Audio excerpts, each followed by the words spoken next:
A ver, pensemos en esto por un momento. ¿Qué pasa cuando la ayuda a los demás deja de ser una elección personal para convertirse en una obligación que impone el Estado? Hoy vamos a desglosar una crítica bastante fuerte al discurso socialista, una que argumenta que esa transformación justamente le cambia todo el sentido a la idea de solidaridad. Y para arrancar, vamos directo al grano. La pregunta que está en el centro de todo este análisis es una que quizás de alguna forma nos hemos hecho antes.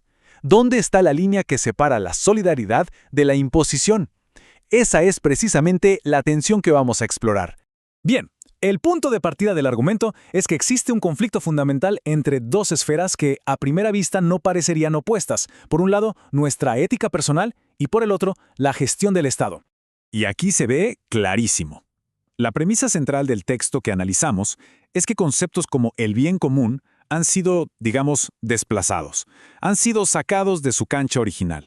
Lo que antes pertenecía a la esfera de la ética personal, esos actos voluntarios, individuales de bondad, ahora, según este argumento, pasa a ser gestionado por el Estado. Se convierte en una administración burocrática. Para poder seguirle el hilo a este razonamiento, es clave volver al origen, a cómo se define la virtud de la que hablamos. Y la fuente lo hace de una manera muy específica.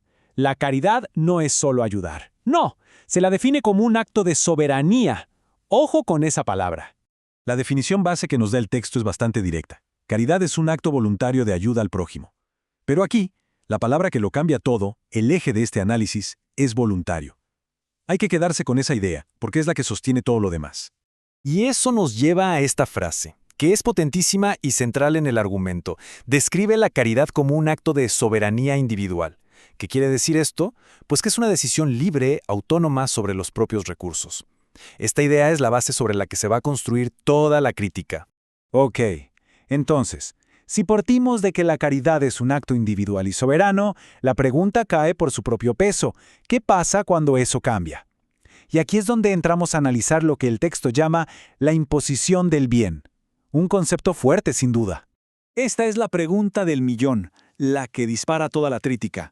Porque, según este análisis, cuando el Estado se mete y asume ese rol de la caridad, no es un simple cambio de manos, para nada. Se argumenta que esto desata una especie de reacción en cadena que transforma por completo la naturaleza misma del acto de ayudar. Y este esquema lo explica perfecto, paso a paso. Primero, la ayuda, que era voluntaria, se vuelve una imposición, una obligación. Segundo paso, esa imposición se financia, según el texto, con la apropiación de bienes ajenos. Tercero, y esto es crucial, el vínculo moral, esa conexión humana directa entre quien da y quien recibe, se destruye. Y el resultado final, lo que era una virtud, se convierte en una simple carga burocrática. Ahora, metámonos un poco más a fondo en ese tercer paso, que es, yo diría, el corazón de todo el argumento. La destrucción del vínculo moral, o sea, ¿cuáles son las consecuencias humanas cuando la ayuda se vuelve anónima, estatal? Pensemos primero en el benefactor. Para la persona que, en otro contexto, daría algo de forma voluntaria, esa conexión personal simplemente se esfuma, desaparece. Ya no existe esa satisfacción, ese lazo directo con el resultado de la generosidad. El acto se vuelve frío, impersonal, casi como una línea más en una declaración de impuestos. Y claro, del otro lado de la moneda está el beneficiado. Para quien recibe la ayuda, la experiencia también cambia radicalmente. Ya no se recibe la generosidad de otra persona, de un par, sino una prestación de una gran maquinaria estatal. La gratitud, si es que la hay, se dirige a una entidad abstracta, impersonal, no a un ser humano. Y así es como llegamos al punto central de esta crítica.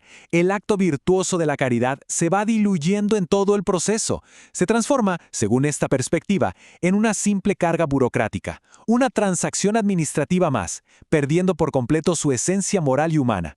Con todo esto sobre la mesa, llegamos al remate de este análisis, a lo que la fuente que estamos revisando denomina la falacia final, que es como la gran conclusión de toda esta cadena de razonamiento.